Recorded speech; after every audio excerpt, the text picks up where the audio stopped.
Let me start with to say thank you to the organizers for inviting me in this panel, and also thank you for your very nice presentation.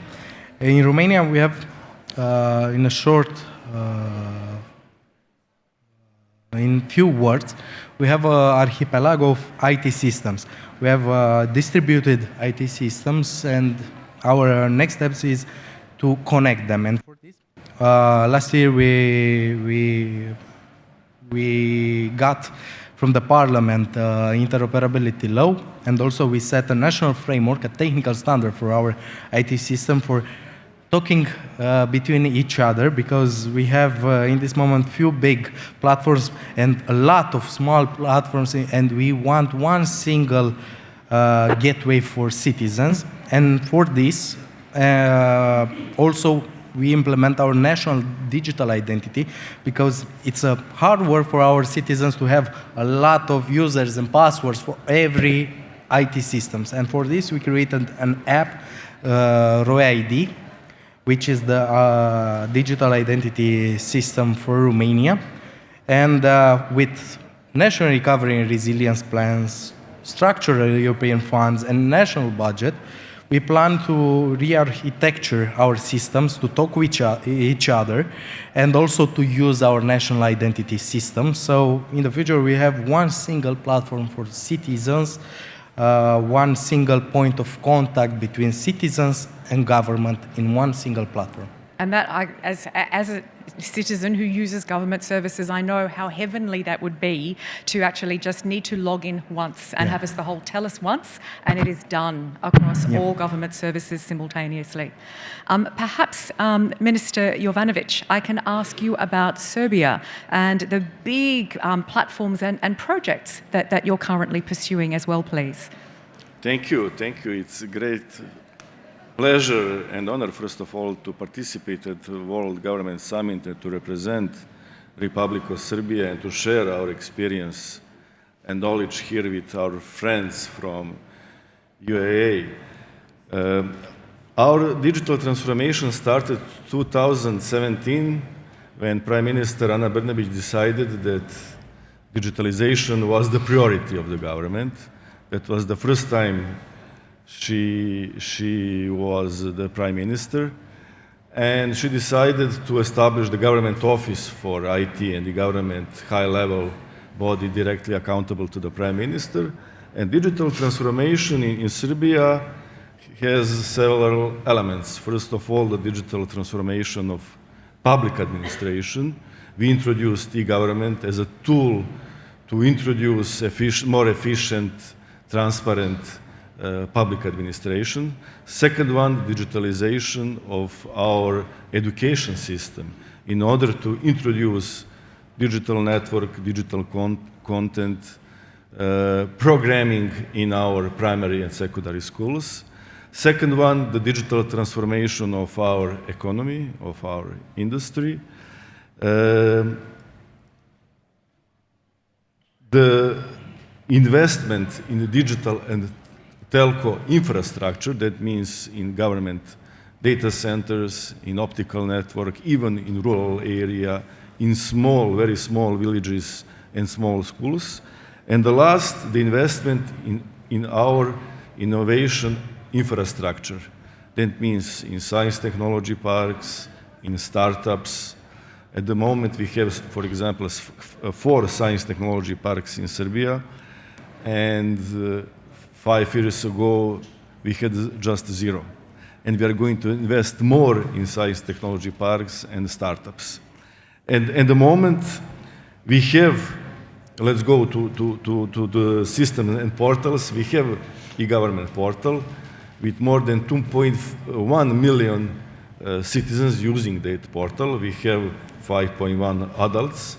That means during this year, we will have half number of adults using e-government portal, and the same like in Romania with this unique EID, you can use all other government portals. We introduce mobile phone and similar mobile applications in order to have high level of authentication.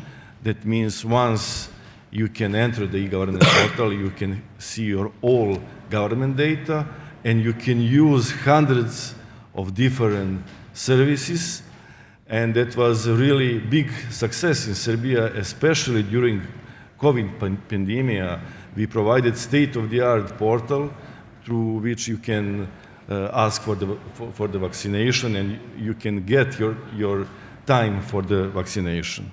Second very important system in Serbia is government service bus. Namely, 6 or 7 years ago, all the data was in paper form. We digitalized all the government registries and connect them through government service bus.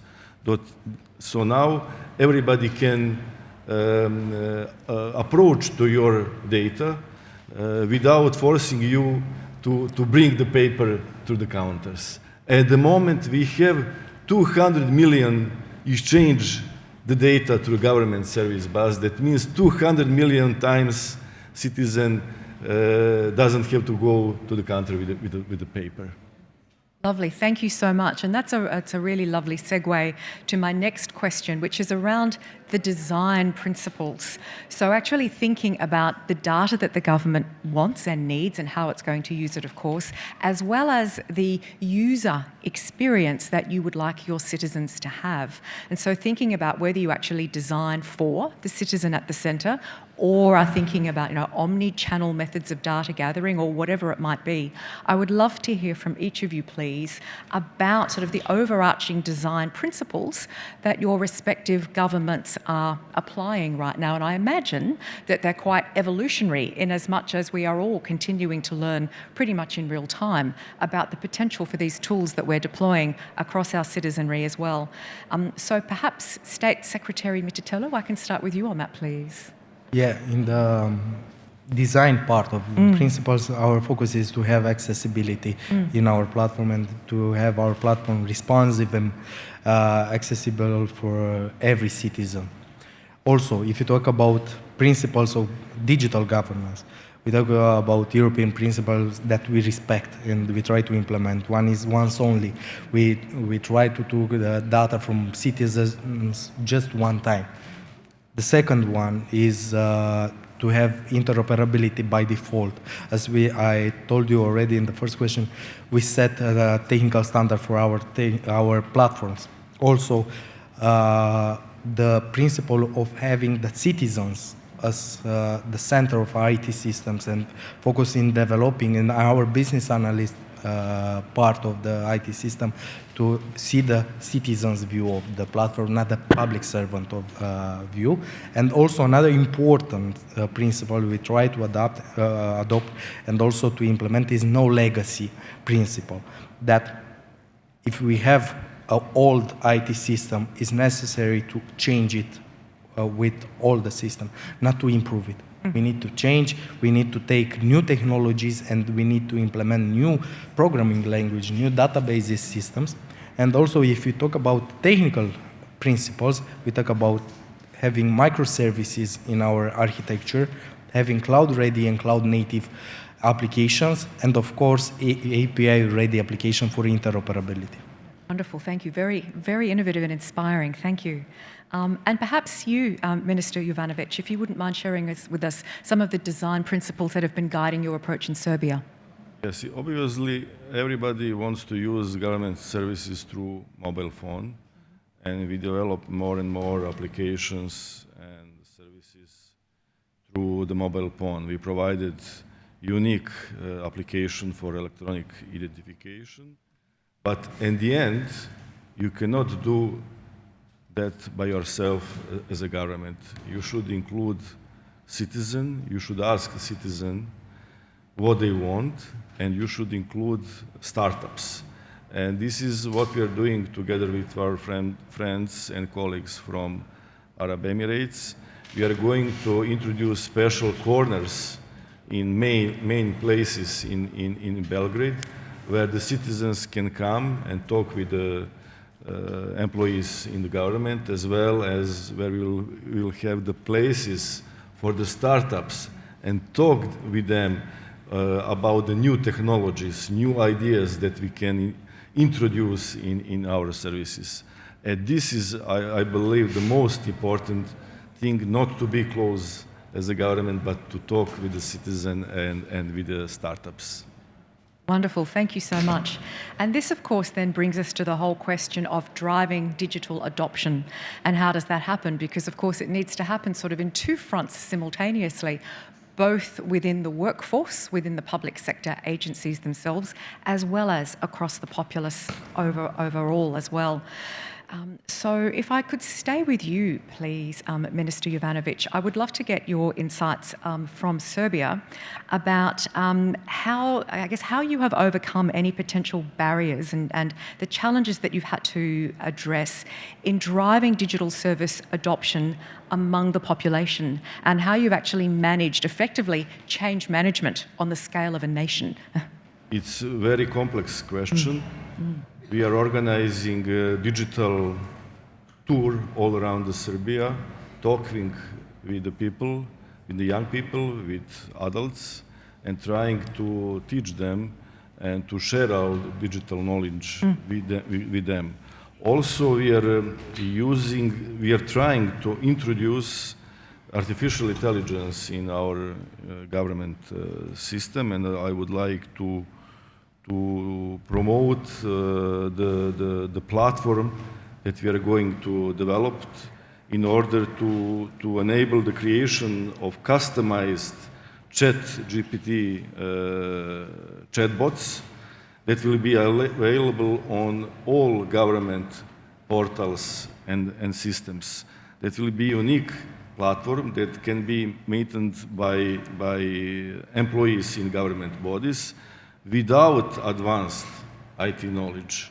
And the idea is to use OpenAI, especially GPT-4, to have these ChatGPT chatbots that can support more than 1,400 document formats, including PDFs, Microsoft Office documents, Google Docs, videos, and that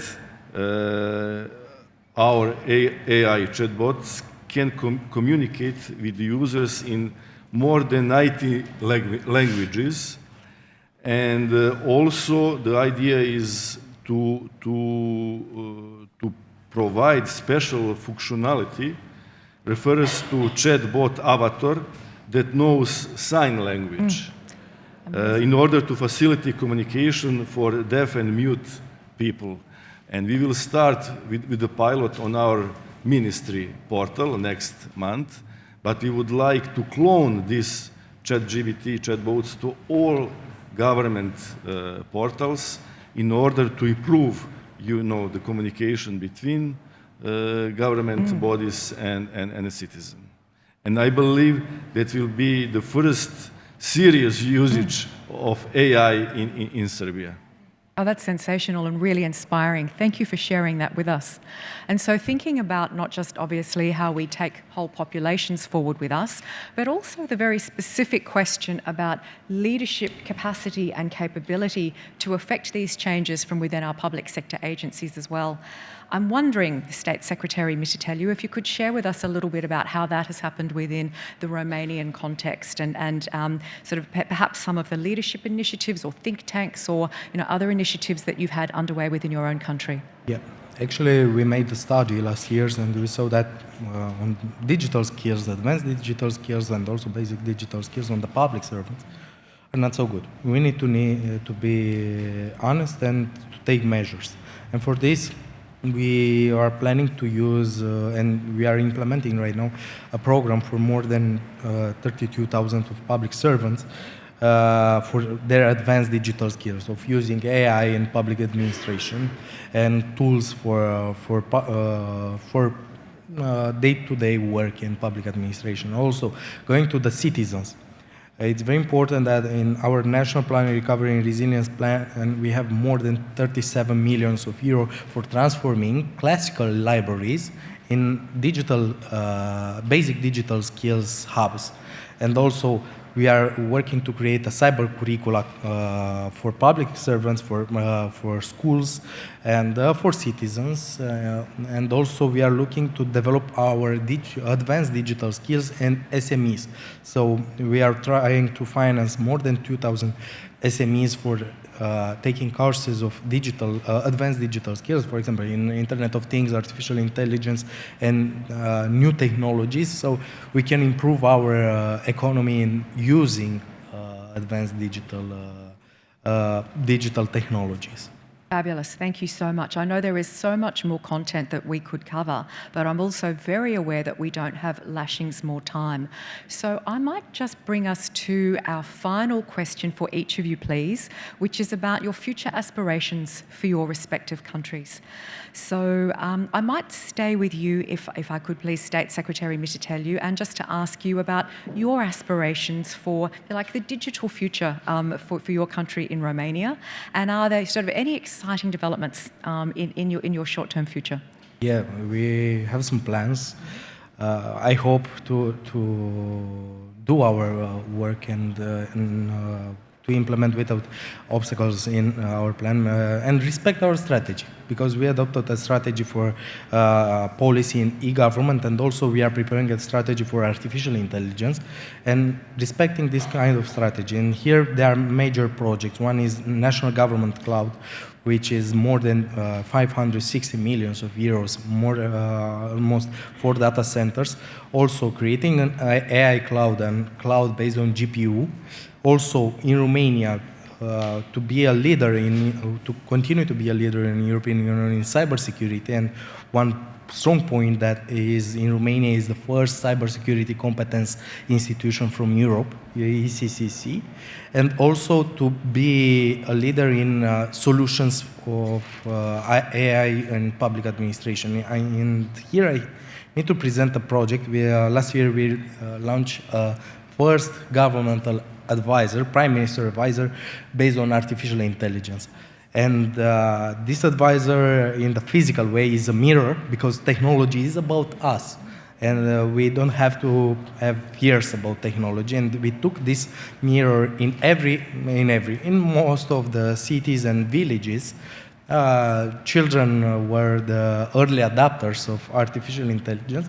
And now we are preparing the second version, something similar with Serbia, having a public servant based on artificial intelligence, which can answer to questions like how to change my ID, how much does it cost a passport, which is the procedure for getting some permits. So that's the future, with having artificial intelligence in public administration in our administrative procedure. And of course, the main, as a conclusion, the main word for us is collaboration, because the know-how is not just in public sector, is also in the private sector, and we need to have this collaboration between private and public sector. Fabulous, thank you. And I love that sentence that you just shared. I think technology is about us, and I kind of feel that could be the tag for the World Government Summit. It's absolutely perfect. Minister Jovanovic, if you wouldn't mind bringing us home with what is in the I guess the short-term and exciting future for the digital future for your own country in Serbia. Yes, we have our plan and strategy until 2027, because in 2027 specialized international exhibition Expo 2027 will be held in Belgrade. Until then, the strategy is AI and biotechnology. We are going to invest more and more in artificial intelligence. We started with the strategy 2019. We deployed the national platform for AI 2021. We have Institute for Development of Artificial Intelligence. We provide free of charge the space on our national platform to all technical faculties, to startups, to science technology parks. We are going to invest more and more in new supercoms, in new platforms from AI, and we are going to spread, to increase our ecosystem through our science technology parks that will use AI as a technology. Wonderful. Thank you so much. And ladies and gentlemen, I wonder if you could please join me in thanking our panellists this afternoon.